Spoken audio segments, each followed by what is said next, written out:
Bienvenue dans les énergies scolaires. Épisode 88. Extraculasse. Bonjour, je m'appelle Céline Prissimidis, je suis professeure de sciences de la vie et de la terre au collège Jean-Jacques Perret à Aix-les-Bains et j'enseigne depuis une vingtaine d'années. L'école, on en parle beaucoup. Mais est-ce qu'on l'écoute vraiment ? Les énergies scolaires.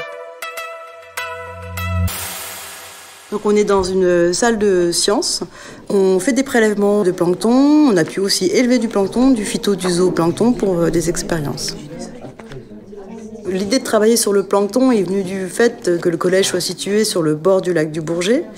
Le club s'appelle le Planctonium, l'Observatoire du plancton. On l'a créé en 2017. Il réunit 2 fois par semaine des élèves volontaires entre 11 ans et 15 ans, de la 5e à la 3e. Donc le plancton, ce sont les êtres vivants, animaux et végétaux microscopiques qui vivent dans l'eau et il est à la base de tout le réseau alimentaire, dans l'eau douce ou dans les océans. Et le phytoplancton produit 50% de l'oxygène que l'on respire. Donc ils sont aussi importants que les forêts. Le plancton, c'est chouette parce que pour le découvrir, on a besoin d'utiliser le microscope optique. Et quand on l'observe, on a des formes diverses, des couleurs diverses. Ça varie d'une goutte d'eau à l'autre. Si tu devais décrire justement la forme des planctons que tu as devant toi, alors comment tu ferais ? Moi, j'essaie de les identifier à d'autres choses. Par exemple, Cyclope, il me fait penser à un scarabée.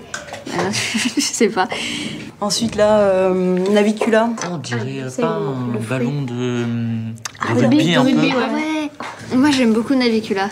J'aime bien sa forme et puis il a de belles couleurs. Je suis comme une enfant en regardant dans le microscope. C'est vraiment plaisant et qu'on soit petit ou âgé, ça provoque toujours la même chose. À chaque fois, les gens ils sont émerveillés, ils sont étonnés qu'il y ait tout ce petit peuple qui vit dans une petite goutte d'eau.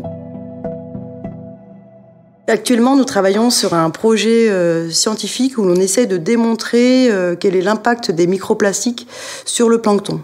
Et on étudie du coup l'intégration des microplastiques dans la chaîne alimentaire. On a identifié la présence de ces microplastiques dans notre environnement.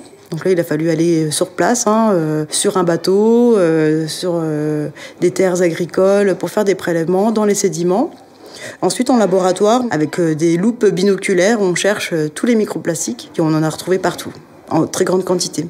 Par exemple, pour les plastiques présents dans les sédiments, on dépasse les moyennes nationales trouvées sur d'autres berges de cours d'eau ou de lacs en France.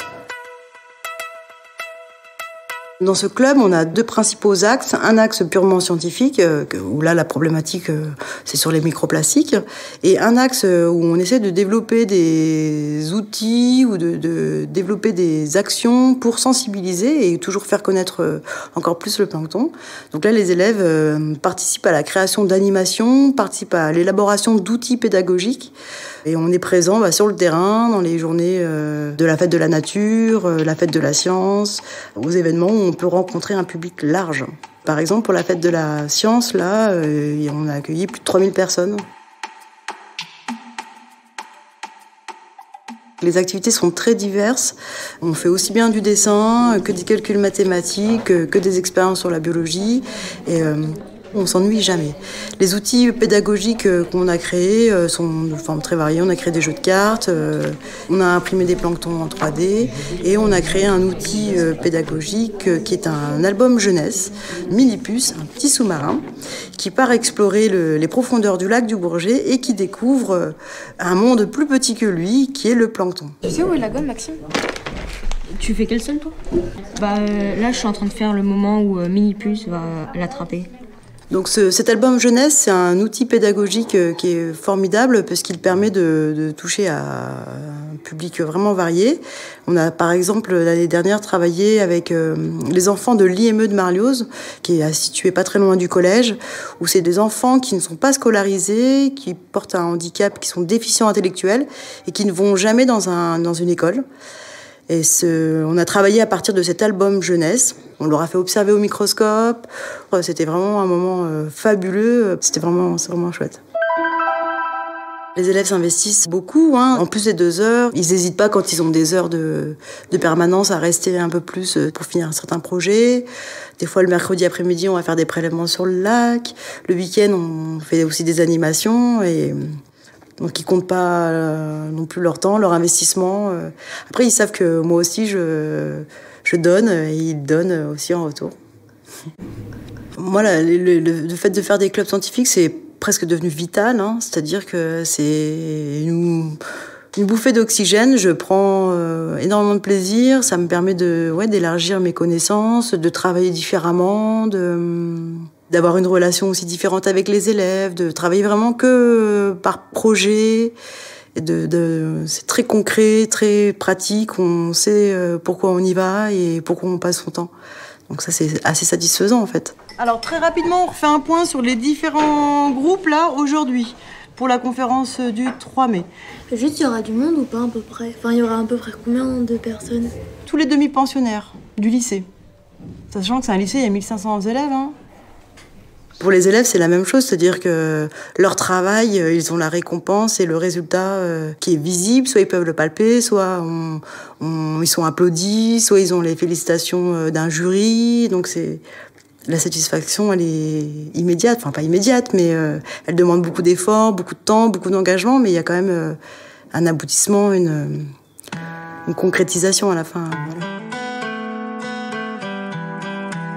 Non, si on m'enlevait le club, je crois que je m'ennuierais. Oui, je m'ennuierais.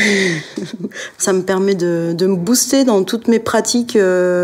Par exemple, le fait de travailler avec des chercheurs, de solliciter des chercheurs, et bien maintenant, j'ose les faire venir dans mes cours avec mes 3e.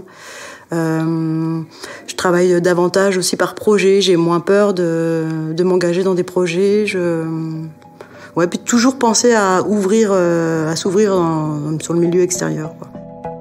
J'ai des élèves aussi qui sont volontaires, qui ont aussi cette mission-là de faire connaître, de transmettre et surtout de sensibiliser à cette problématique. Là, par exemple, la pollution plastique. Oui, ils font pas semblant, je pense. Hein. Ils font pas semblant pour me faire plaisir. Vous venez d'écouter un épisode des Énergies scolaires. Si ça s'est bien passé, n'hésitez pas à laisser un avis sur votre plateforme d'écoute. À bientôt sur Extra Classe. Une production Réseau Canopé 2023. Extra Classe.